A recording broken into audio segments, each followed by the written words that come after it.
The master Prakash classes YouTube channel आप सभी लोगों का स्वागत करता है। उत्तर प्रदेश में जूनियर शिक्षक भर्ती में अब ज़्यादा समय नहीं बचा हुआ है। ये परीक्षा आपकी रविवार को होने वाली है और इसलिए इस बचे हुए समय में आपको अधिक से अधिक प्रैक्टिस सेट लगाना चाहिए। इसी उद्देश्य से जो आपका सेकंड पेपर है सामाजिक अध्ययन, उसके टोटल 100 प्रश्नों का यहाँ पर हम लोग प्रैक्टिस सेट सॉल्व करने वाले हैं।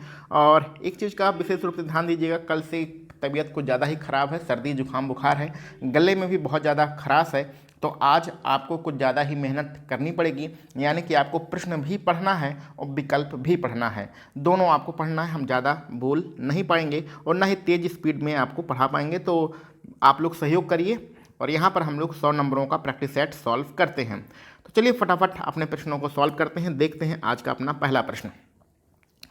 युद्ध का जो आरंभ होता है वो मनुष्यों के मस्तिष्क से होता है, ऐसा किस ग्रंथ में कहा गया है? तो विकल्प भैया पढ़ लीजिए, प्रश्न भी पढ़ लीजिए, इसका आंसर आप कमेंट बॉक्स में लिखते चलिए, अथवा आप चाहें तो अपने मन में भी इस जो विकल्प आपका सही रहेगा उसको दोहरा सकते हैं। वो ऐसा लिखा है विकल्प सी, अर्थवेद आपका सही रहेगा। दूसरे नंबर के प्रश्न में क्या आंसर हो सकता है? दूसरे नंबर के प्रश्न में महाकश्यप आपका आंसर बिल्कुल सही रहेगा। तीसरे नंबर पर चलते हैं।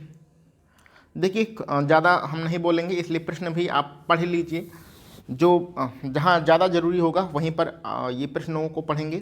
तो तीसरे प्रश्न में 1877 की यहाँ पर घटना की बात हो रही है और यहाँ पर आपका गणेश वासुदेव जोशी, ये जो आपका विकल्प पहला वाला है यही आपका सही रहेगा। दूसरे चलते हैं। किस वायसराय को भारतीय राष्ट्रवाद का उत्प्रेरक कहा जाता है? तो चौथे नंबर में लॉर्ड कर्जन, क्योंकि इन्होंने क्या किया था, बंगाल विभाजन किया था, जिससे एक तरह से आक्रोश भारतीयों में उत्पन्न हो गया था। पाँचवें नंबर पर चलते हैं। पाँचवें नंबर में क्या आंसर हो सकता है आप बताइए। प्रश्नों को भी पढ़ लीजिए और विकल्पों को भी देख लीजिए। तो यहाँ पर 1765 आपका बिल्कुल सही रहेगा। आगे बढ़ते हैं। जो सीरिया के राजदूत थे जिसका नाम है डायमेकस, वो किसके दरबार में आए थे? तो डायमेकस छठवें नंबर में आपका बिंदुसार के दरबार में आए थे। आगे बढ़ते हैं। गुप्त संवत 61 का मथुरा स्तंभ लेख जो संबंध है वो किस राजा से है, ये आपको बताना है।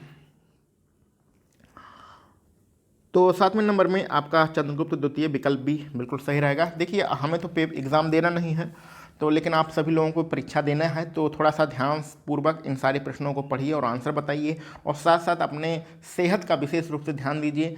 कुछ बाहर का ठंडी गर्म चीज़ें मत खाइए, क्योंकि मौसम आजकल ऐसा चल रहा है कि बहुत ज़्यादा वायरल फीवर फैला हुआ है, तो थोड़ा अपने सेहत पर ध्यान दीजिए, नहीं तो बहुत कुछ दिक्कत हो सकती है आपके लिए। आठवें नंबर पर चलते हैं। ब्राह्मणों से जजिया कर किसने लिया था? तो ब्राह्मणों से जो जजिया कर लिया था वो फिरोज शाह तुगलक ने लिया था, विकल्प डी हमारा सही रहेगा। नौवें नंबर चलते हैं। इसमें आपके दो कथन दिए गए हैं, दोनों कथनों को ध्यान से पढ़ लीजिए और फिर बताना है कौन सा कथन सही है कौन सा कथन गलत है, ठीक है। तो दोनों कथनों को आप लोगों ने ध्यान से पढ़ लिया होगा और इन दोनों कथनों में पहला और दूसरा दोनों कथन हमारे सही हैं। क्लियर, ये दोनों कथन सही हैं, शुद्ध द्वैत से संबंधित। तो आपका यहाँ पर जो विकल्प रहेगा वो विकल्प सी आपका सही रहेगा। 10वां नंबर बहुत ही आसान प्रश्न है, इसका आंसर आप फटाफट दे सकते हैं। तुलसीदास भूल के भी आंसर मत दीजिएगा, यहाँ पर फैजी आपके आंसर रहेंगे, ठीक है। तुलसीदास समकालीन थे अकबर के, लेकिन उनके दरबारी कभी नहीं थे, ठीक है, ये तो सबको पता है। 11 नंबर में क्या आंसर हो सकता है? टीपू सुल्तान के बारे में कौन सी बात गलत है, यही आपको बताना है। तो 11 नंबर में डी वाला विकल्प जो है सामुद्रिक सेना नहीं बनाई थी, देखिए गलत है, उन्होंने सामुद्रिक सेना बनाई थी। 12 नंबर पर चलते हैं। मंगल पांडे जी के बारे में ये लिखा गया है प्रश्न, इसमें क्या आपका सही रहेगा? इनफील्ड राइफल में जो कारतूस थी उसमें चर्बी का प्रयोग करते हैं, ऐसी जानकारी उन्हें कहाँ से प्राप्त हुई थी? तो ये यहाँ पर 12 नंबर में आपका विकल्प दम विकल्प डी आपका बिल्कुल सही रहेगा। एक पुस्तक है स्प्रिंगिंग टाइगर, इसके राइटर कौन है? तो इसके राइटर हैं वही अपने महान क्रांतिकारी सुभाष चंद्र बोस। आवाज़ भी आपको स्लो आ रही होगी, लेकिन थोड़ा सा एडजस्ट करिए भैया, अपना वॉल्यूम बढ़ा लीजिएगा मोबाइल का, क्योंकि बहुत ज़्यादा तेज़ अगर बोलना स्टार्ट करेंगे तो खांसी आने की संभावना ज़्यादा रहेगी। और 14 नंबर का प्रश्न आप लोगों ने पढ़ ही लिया होगा, इसमें आपका 1916 की बात हो रही है, लखनऊ समझौता। ठीक है, महात्मा गांधी के बारे में 2 कथन दिए गए हैं, दोनों कथनों में कौन सही है कौन गलत है ये आपको बताना है। कथन पढ़िए, कथन दिया गया है, कथन को पढ़िए, फिर कारण को पढ़िए, कौन सही है कौन गलत है ये आपको बताना है।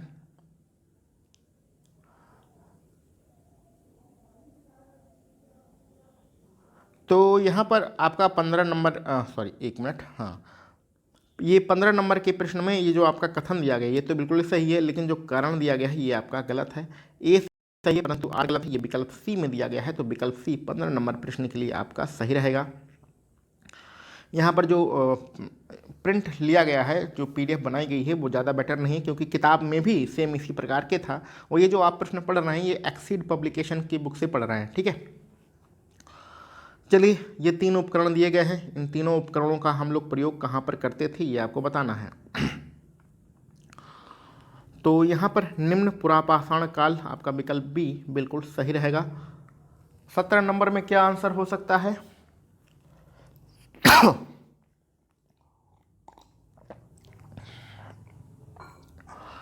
तो अधिकांश मात्रा में जो हड़प्पा सभ्यता के नगर की खुदाई उदाई की गई है वो कहाँ की गई है? वो सरस्वती नदी के किनारे की गई है, यानी सरस्वती घाटी में किया गया है। आगे बढ़ते हैं अपने 18 नंबर के प्रश्न पर। आयुर्वेद का सबसे पहले वर्णन कहाँ पर मिलता है? तो ये मिलता है अर्थोवेद में, विकल्प डी यहाँ पर हमारा सही रहेगा। चंपा किस महाजनपद की राजधानी थी? तो चंपा अंग जो जनपद था उसकी राजधानी थी। ठीक है, किस व्यक्ति को द्वितीय अशोक कहा जाता है? तो द्वितीय अशोक हर्षवर्धन को कहा जाता है।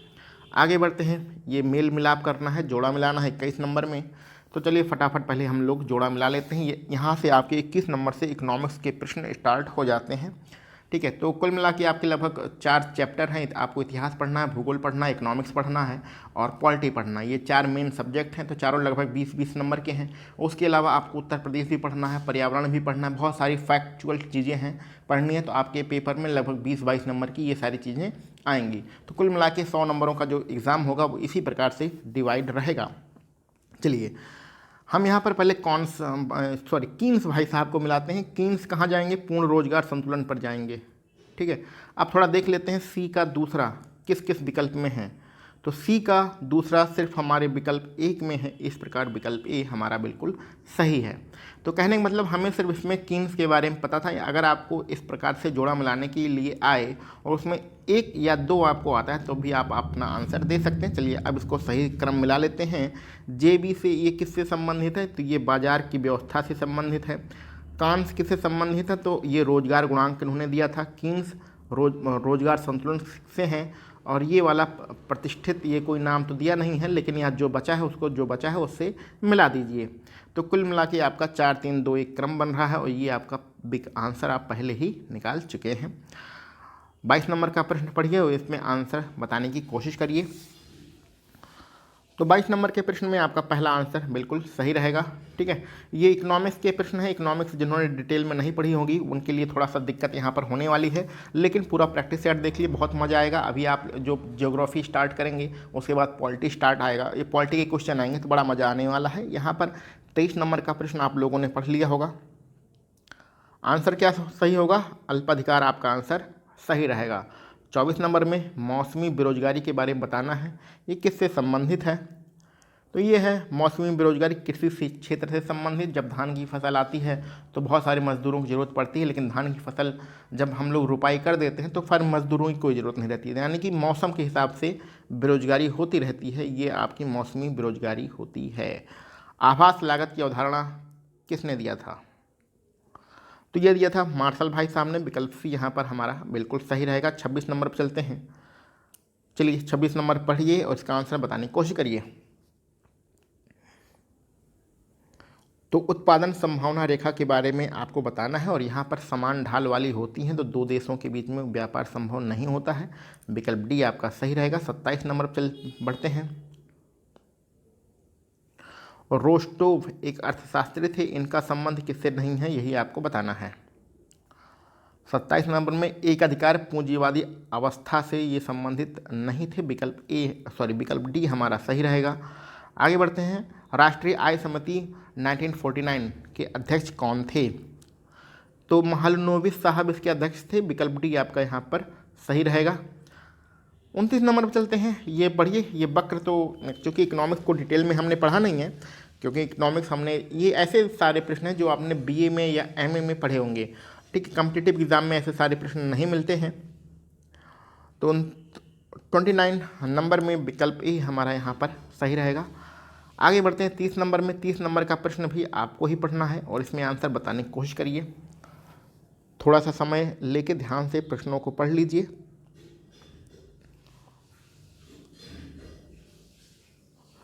तो आप लोगों ने प्रश्नों को पढ़ लिया होगा। इसमें 30 नंबर में हमारा पहला वाला विकल्प बिल्कुल सही रहेगा। तो 31 नंबर में प्रिंट कुछ ज़्यादा बढ़िया नहीं है पीडीएफ का, क्योंकि बुक में भी सेम इसी प्रकार के था। तो क्या किया जाए, थोड़ा सा एडजस्ट कर लीजिए। मौद्रिक नीति द्वारा केंद्रीय बैंक प्रत्यक्ष नियंत्रण इनमें से किस पर करता है? तो प्रत्यक्ष नियंत्रण करता है मुद्रा की पूर्ति पर, ठीक है। विकल्प ए हमारा सही रहेगा। ये वक्र के बारे में बताना है, तो आधारित नहीं है, किस पर आधारित नहीं है? ISLM वक्र, ये आपको बताना है। तो 32 नंबर में मुद्रा ब्याज फलन पर आधारित नहीं है। विकल्प डी हमारा यहाँ पर सही रहेगा। एक पुस्तक है जिसका नाम है development as freedom. Development as freedom, ये जो पुस्तक है इसके ये राइटर कौन है, ये आपको बताना है। तो इसके राइटर हैं भारतीय अमर्त्य सेन, अमर्त्य कुमार सेन, जिन्हें नोबेल प्राइज़ भी मिला हुआ है। आगे बढ़ते हैं। ये एक क्या है, सिद्धांत है। ये सिद्धांत किसने दिया था, यही आपको बताना है। इमीस राइजिंग समृद्धि सिद्धांत किसका है? तो ये है जगदीश भगवती का। तो विकल्प सी यहाँ पर हमारा बिल्कुल सही रहेगा। 35 नंबर में आपको जोड़ा मिलाना है। तो चलिए भैया पहले जोड़ा मिलाते हैं और बाद में विकल्पों को देखेंगे। विनिमय का समीकरण किसने दिया था? तो ये जाएगा फिशर महोदय के पास में, यानी कि सबसे नीचे। मौद्रिक मजदूरी अन्यथा, ये जो सिद्धांत था ये किसका था? तो ये जाएगा कीन्स महोदय के पास में। और बेरोजगारी की प्राकृतिक दर, ये जाएगा फ्रीडमैन के पास में। और जो बचा है उसको जॉन म्यूथ के पास लगा दीजिए। तो आपका 4 3 1 2 आपका क्रम बनेगा, और 4 3 1 2 ये आपका विकल्प सी वाला सही रहेगा, ठीक है। चलिए अगले प्रश्न में ये आपको एक ग्राफ दिया गया है और आपको बताना है कि श्रम को रोजगार देने की साम्य मात्रा कितनी है, ये आपको बताना है। अब इस प्रकार के डिटेल में प्रश्न हमने नहीं पढ़ा है, आप लोगों ने पढ़ा होगा तो आंसर दे सकते हैं। 36 नंबर में, सॉरी 1 मिनट, 36 नंबर में ये जो आपका डी वाला विकल्प है, ये वाला डी वाला विकल्प, यही आपका N2 ये आपका बिल्कुल सही रहेगा। 37 नंबर पे चलते हैं। लगभग इकोनॉमिक्स के 20 प्रश्न यहाँ पर सॉल्व कराए गए हैं। कंफ्यूज मत होइएगा, थोड़ा सा धैर्य मत रखिए, अभी आगे आपको बहुत ही बेहतरीन प्रश्न मिलने वाले हैं। पत्र सुरण का क्या मतलब होता है, ये आपको बताना है। तो इसका मतलब होता है विकल्प ए अंतर्राष्ट्रीय मुद्रा कोष का विशेष आहरण अधिकार होता है ये। 38 नंबर पर चलते हैं। 1985 में कृषि मूल्य आयोग का नाम बदलकर क्या किया गया था? तो 38 में जो हमारा विकल्प सी रहेगा, कृषि लागत एवं मूल्य आयोग, यही हमारा जो एमआरपी कह रहे हैं, जो क्या कहते हैं, अनुदान देते हैं, जो गेहूं चावल के रेट डिसाइड किया जाता है, वो कृषि लागत और मूल्य आयोग ही करता है। 39 नंबर पर चलते हैं। दीर्घकालीन नीति का उद्देश्य निम्नलिखित में से किसको स्थायित्व प्रदान करना है? तो इसका आंसर प्रत्यक्ष कर होगा। विकल्प डी यहाँ पर बिल्कुल सही रहेगा। 40 नंबर पे बढ़ते हैं। एक लंबा चौड़ा सा कथन है और ये कथन किसका है, यही आपको बताना है। तो ध्यान से पढ़ लीजिए विकल्प कौन सा आपका सही होगा। तो 40 नंबर के प्रश्न में गोसेन आपका विकल्प सी यहाँ पर सही रहेगा, ठीक है। चलिए आगे बढ़ते हैं। एक पुस्तक है the revision of demand theory. तो ये किसकी पुस्तक है, किसकी रचना है, ये आपको बताना है 41 नंबर में। और ये हिक्स भाई साहब की रचना है, हिक्स, विकल्प सी आपका सही रहेगा। ये एक फार्मूला है मांग की आड़ी लोच का। अब इसमें कौन सा आपका विकल्प सही रहेगा, ये आपको बताना है। ज़्यादा मत डी मत देखिए, ABC तक ही आपको आंसर मिल जाएगा। तो मांग की आड़ी लोच का जो सूत्र है वो आपका 42 नंबर में जो आपका पहला वाला विकल्प है x माइनस, ये वाला जो विकल्प है पहला वाला, ये आपका बिल्कुल सही रहेगा, ठीक है। ये खतरनाक लेवल के प्रश्न थे। आगे बढ़ते हैं। एक कथन आपको दिया गया है 43 नंबर में, और ये किसका कथन है? ये ओहनिल महोदय का कथन है, तो विकल्प बी आपका बिल्कुल यहाँ पर सही रहेगा।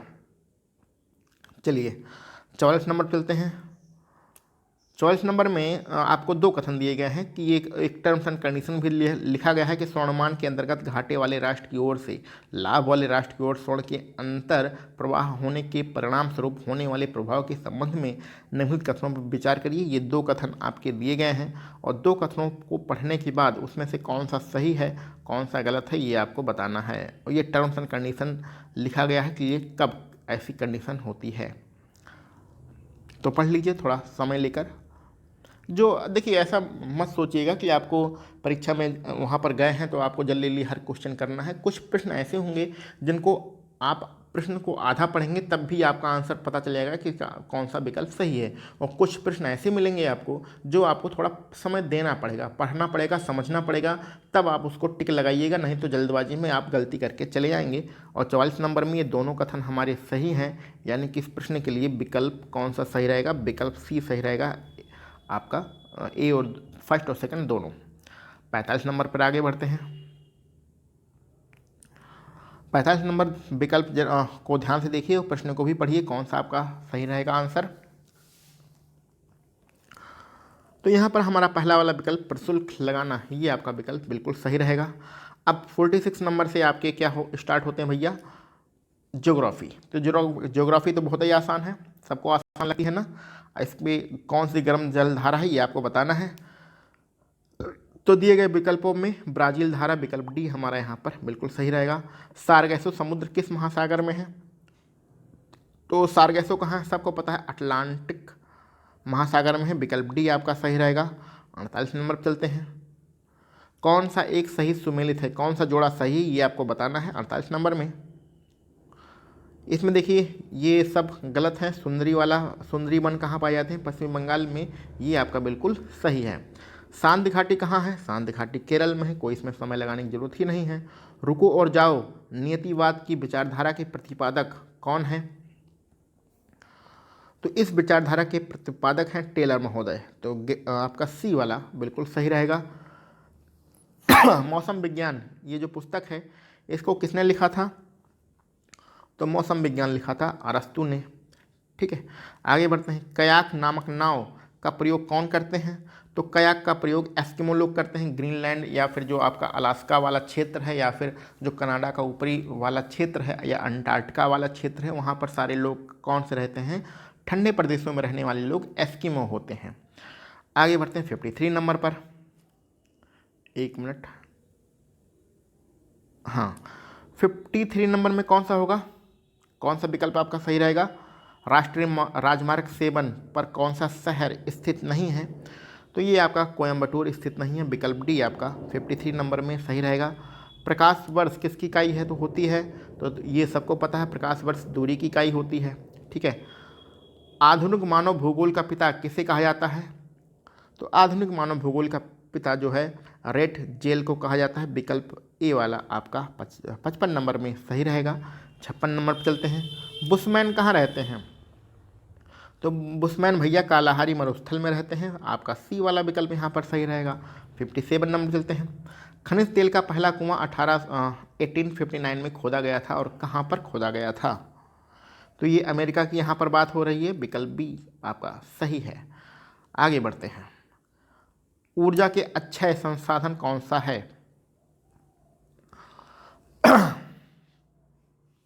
निम्न में से ऊर्जा का अक्षय संसाधन कौन सा है, 58 नंबर में जीवाश्म ईंधन, विकल्प बी आपका यहाँ पर सही रहेगा। 59 पे चलते हैं। वन महोत्सव कब मनाया जाता है, तो ये मनाया जाता है 1 जुलाई से 7 जुलाई के बीच में। ये ऐसे प्रश्न हैं जिसमें आपको तुरंत प्रश्न पढ़ना है, तुरंत आंसर देना है, इसमें कोई सोचने समझने की बात ही नहीं है। उष्णकटिबंधीय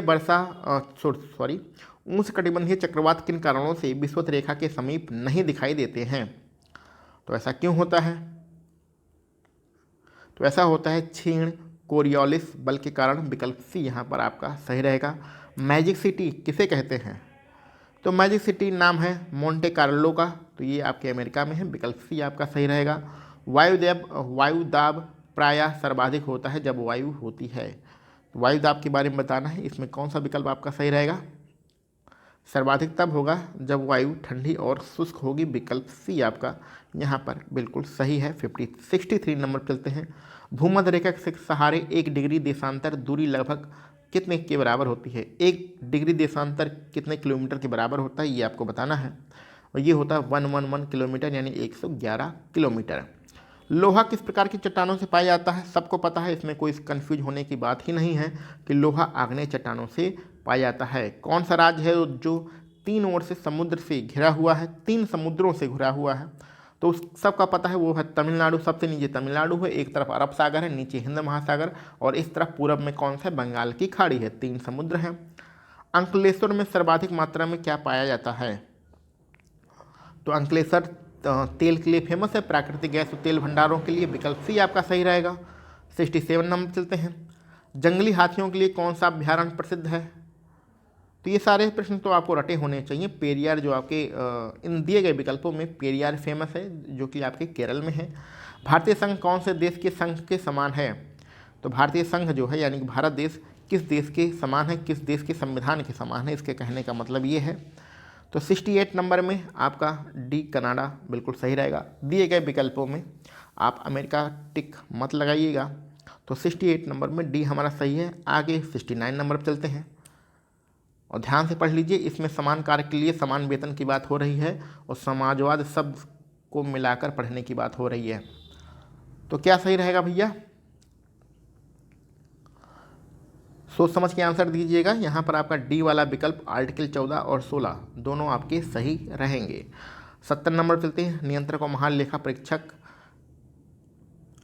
की जो टिप्पणी होती है, उसमें अंतिम कार्रवाई करने की अंतिम जिम्मेदारी किसकी होती है? तो कार्रवाई करने की अंतिम जिम्मेदारी संसद की होती है। क्या करता है नियंत्रक और महालेखा परीक्षक? अपनी रिपोर्ट राष्ट्रपति को देता है, राष्ट्रपति वह रिपोर्ट संसद में प्रस्तुत कराता है, फिर उस पर कोई भी कार्रवाई करनी होती है वो संसद के द्वारा की जाती है। आगे बढ़ते हैं। 71 नंबर में क्या आपका सही रहेगा, जरा बताने की कोशिश करिए। तो 71 नंबर में विकल्प सी विधायिका एवं कार्यपालिका में घनिष्ठ संबंध, ये विकल्प सी आपका सही रहेगा। पंचायती राज की अनुशंसा किसने किया था? तो ये किया था बलवंत राय मेहता कमती, जो है 1957 की यहाँ पर बात हो रही है। आगे बढ़ते हैं 73 नंबर पे। भारत में पंचायतों द्वारा निम्न में से कौन सा कर संग्रहित किया जाता है? तो पंचायतें कौन सा कर लगाती हैं? स्थानीय जो मेले होते हैं उसी पर कर लगाती हैं। भारत में न्यायिक सक्रियता किससे संबंधित है? तो 74 नंबर में विकल्प आपका डी जनहित याचिका बिल्कुल सही रहेगा।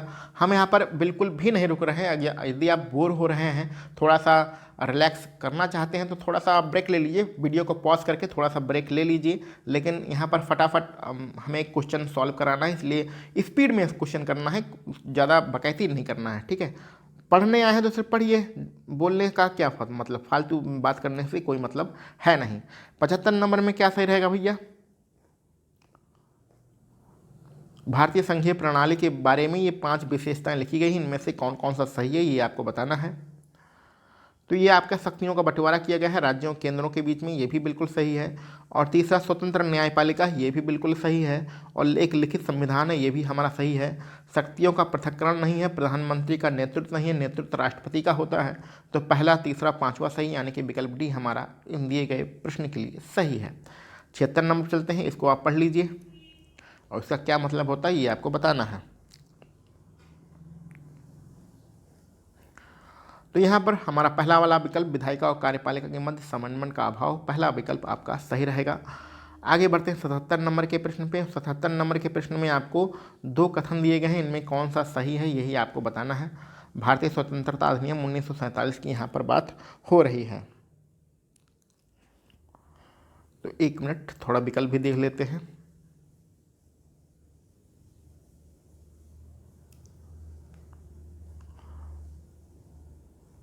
हाँ, तो यहाँ पर आपका जो दूसरा वाला कथन है ये आपका बिल्कुल सही है, यानी कि सिर्फ बी वाला कथन सही है और केवल बी आपके पहले वाले विकल्प में दिया गया है, यानी कि पहला वाला विकल्प हमारा बिल्कुल सही है। आगे बढ़ते हैं 78 नंबर पर। 78 नंबर में क्या आंसर आपका सही हो सकता है? आपने लोगों ने विकल्प पढ़ ही लिया होगा और प्रश्न भी पढ़ लिया होगा। आर्टिकल 338 इसमें आपका बिल्कुल सही रहेगा। किस देश का संविधान विश्व में सबसे बड़ा संविधान है? तो वो महान देश का कौन सा नाम है? वो महान देश अपना भारत है। चलिए आगे बढ़ते हैं।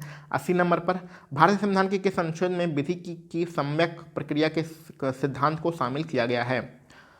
तो विधि के जो प्रक्रिया है वो किस आर्टिकल में है? तो 80 नंबर में वो आर्टिकल 21 में है। ठीक है, तो ठीक है आगे बढ़ते हैं। ये कथन दिया गया है, लंबा चौड़ा सा कथन है, आपको बताना है ये कथन किस आर्टिकल से संबंधित है। तो पढ़ लीजिए थोड़ा ध्यान से। यहाँ पर आप साफ देख रहे हैं ग्राम पंचायतों की बात हो रही है, तो ग्राम पंचायत आर्टिकल 40 में है, यानी कि विकल्प पहला वाला हमारा सही रहेगा। राज्यसभा के सदस्यों के बारे में, मनोनीत सदस्यों के बारे में ये आपके दो कथन दिए गए हैं, इनमें से कौन सा सही है कौन गलत है ये आपको बताना है। तो 82 नंबर प्रश्न में ये आपका पहला और दूसरा दोनों सही है, यानी कि आपका विकल्प बी सही रहेगा, ए और बी दोनों। आगे बढ़ते हैं 83 नंबर पर, भारत के राष्ट्रपति को कार्य अवधि की समाप्ति के पूर्व पद से हटाया जा सकता है, कैसे हटा सकते हैं? बच्चों वाला प्रश्न है, महाभियोग लगाकर राष्ट्रपति को उसके पद से हटाया जा सकता है। भारत के उपराष्ट्रपति का निर्वाचन कैसे होता है? अब ऐसे प्रश्न तो गलत मत करिए, गलत मन नहीं करना है। संसद के दोनों सदस्य मिलकर क्या करते हैं? उपराष्ट्रपति का निर्वाचन करते हैं। लोकसभा का कार्यकाल के बारे में ये आपके 4 कथन दिए गए हैं, इनमें से कौन सा सही है यही आपको बताना है। तो यहाँ पर सी वाला विकल्प देखिए, आपातकाल के दौरान जो होता है एक बार में एक वर्ष तक के लिए बढ़ाया जा सकता है क्या लोकसभा का कार्यकाल, यही आपका बिल्कुल सही है। 86 नंबर पर चलते हैं। भारतीय राजनीतिक व्यवस्था में कौन सर्वोच्च है? तो सर्वोच्च कौन है भैया? सबको पता है संविधान, संसद या सर्वोच्च न्यायालय मत लिखिएगा। आगे बढ़ते हैं 87 नंबर पर, राष्ट्रपति शासन जो लगाया जाता है कितनी अवधि के लिए लगाया जाता है? आर्टिकल 356 की यहाँ पर बात हो रही है। तो सामान्यतः जो लगाया जाता है वो हमारा सी वाला विकल्प, यानी 3 वर्ष के लिए लगाया जाता है। 88 नंबर पर चलते हैं, प्रश्नों को ध्यान से पढ़ के विकल्प को सही बताने की कोशिश करिए। तो यहाँ पर आपका बी वाला विकल्प न्यायिक पुनरीक्षण आपका सही रहेगा। 89 नंबर पर चलते हैं। तो इन सब चीज़ों के बारे में जो अधिकार क्षेत्र है वो कहाँ पर वर्णन किया गया है यही आपको बताना है। तो 89 नंबर में ये समवर्ती सूची में दिया गया है। ठीक है, विकल्प सी आपका सही रहेगा। आगे बढ़ते हैं, बस 90 नंबर पे हम लोग पहुँचने ही वाले हैं। 90 नंबर में भारत के संदर्भ में निम्नलिखित कथनों पर विचार करिए। तो आप सिर्फ 1, 2, 3 ही पढ़ लीजिए, और 3 कथन है, उसके बाद 4 और उसके बाद फिर आपका विकल्प नीचे दिया गया है। ठीक है, तो चलिए पढ़िए भैया। ये पहला है, दूसरा है, तीसरा है, तो इसको ध्यान से पढ़ लीजिएगा। यहाँ पर हमारा जो विकल्प कौन सा सही होगा, विकल्प आपका कथन कौन सा सही होगा? ये दूसरा और तीसरा वाला सही रहेगा, ये पहला और चौथा वाला गलत रहेगा। इसको आप क्या करिएगा, PDF डाउनलोड कर लीजिएगा टेलीग्राम चैनल से, PDF को डाउनलोड करके आराम से बैठकर पढ़िएगा। दूसरा और तीसरा कथन हमारा यहाँ पर सही है, यानी कि विकल्प बी इस प्रश्न के लिए आपको सही रहेगा। बहुत बड़ा प्रश्न था इसलिए इसको छोड़ देते हैं हम लोग। फ्लाई ऐश एक होता है दहक उत्पाद होता है, कुछ जलाने के बाद हमें मिलता है फ्लाई ऐश मिलता है। आपको बताना है किसको जलाने के बाद फ्लाई ऐश मिलता है। तो पत्थर के कोयले को जलाने के बाद हमें फ्लाई ऐश मिलता है, विकल्प ए हमारा यहाँ पर बिल्कुल सही है। ग्रीन मफलर किससे संबंधित है? तो ये प्रश्न तो रट गया होगा आप सभी लोगों को, ध्वनि प्रदूषण से संबंधित है। ठीक है, आगे बढ़ते हैं। जल प्रदूषक नहीं है, कौन सा जल प्रदूषक नहीं है? तो सल्फर डाइऑक्साइड ये हमारा जल प्रदूषक नहीं होता है। 84 नंबर चलते हैं। स्वचालित वाहन निर्यातक का सबसे अधिक अविषालु धातु प्रदूषक कौन सा है? तो ये है लेड। ठीक है, जो गाड़ियों से निकलता है सबसे बड़ा प्रदूषक जो होता है गाड़ियों से निकलने वाला वो होता है लेड। आगे बढ़ते हैं। हॉट स्पॉट कौन सा क्षेत्र है? तो हॉट स्पॉट है पूर्वी हिमालय पश्चिमी घाट, आपका विकल्प सी 95 नंबर में बिल्कुल सही रहेगा। अब 96 नंबर से क्या करना है भैया कि देखिए आप लोग क्या करना है भैया, बहुत ही बड़े पद की तैयारी कर रहे हैं, छोटी मोटी नौकरी की जॉब की तैयारी नहीं कर रहे हैं। अभी आपकी लेखपाल भर्ती आने वाली है, फिर असिस्टेंट की आने वाली है, फिर BDO की पोस्ट आएगी। इनमें ऊपरी इनकम तो हो सकती है थोड़ी बहुत, लेकिन ये लोग आपसे हमेशा नीचे ही रहेंगे। आप 4600 पे ग्रेड की भर्ती की तैयारी कर रहे हैं, लगभग 60,000 आपका वेतन मिलेगा, पहला वेतन जो 60,000 होगा। तो ऐसी कंडीशन में आप टीचर बनने वाले हैं, ऐसी कंडीशन में 2-4 प्रश्न शिक्षण से संबंधित आने ही चाहिए। तो ये आपके शिक्षण से संबंधित 2-4 प्रश्न दिए गए हैं, इसको आप देख लीजिएगा, पढ़ लीजिएगा ध्यान से, और पढ़ने के बाद इसका जो आंसर शीट भी दी गई है नीचे, तो वहाँ से आप इसको सॉल्व कर लीजिएगा। हम इसको यहाँ पर छोड़ देते हैं क्योंकि ये बहुत ही बड़े बड़े प्रश्न हैं। ठीक है, तो कुछ नहीं करना है, हमें शिक्षण में बस इतना ध्यान रखना है कि पॉजिटिव वे में लेकर चलना है। पॉजिटिव वे का मतलब होता है कि हमेशा छात्रों के बारे में ही सोचना है और कभी ऐसा कोई काम नहीं करना है जो नेगेटिव आपको रिप्रेजेंट करे। पॉजिटिव ही आपको रहना है किसी भी कंडीशन में। तो ये ऐसी सिचुएशन को अपने मन में रखकर अगर आप शिक्षण के प्रश्नों को सॉल्व करेंगे तो आपका हमेशा सही ही रहेगा। ठीक है, तो चलिए आज के लिए हम लोग बस इतना ही रखते हैं। सामाजिक अध्ययन में टोटल हम लोगों ने 100 प्रश्नों को सॉल्व किया है। इन 100 प्रश्नों में आपके कितने प्रश्न सही हो रहे हैं उसको कमेंट बॉक्स में ज़रूर बताइएगा। तबीयत खराब थी इसलिए सारे प्रश्नों को हम नहीं पढ़ सकते थे, आप लोगों ने पूरा सहयोग दिया, इसके लिए आप सभी लोगों का बहुत बहुत धन्यवाद।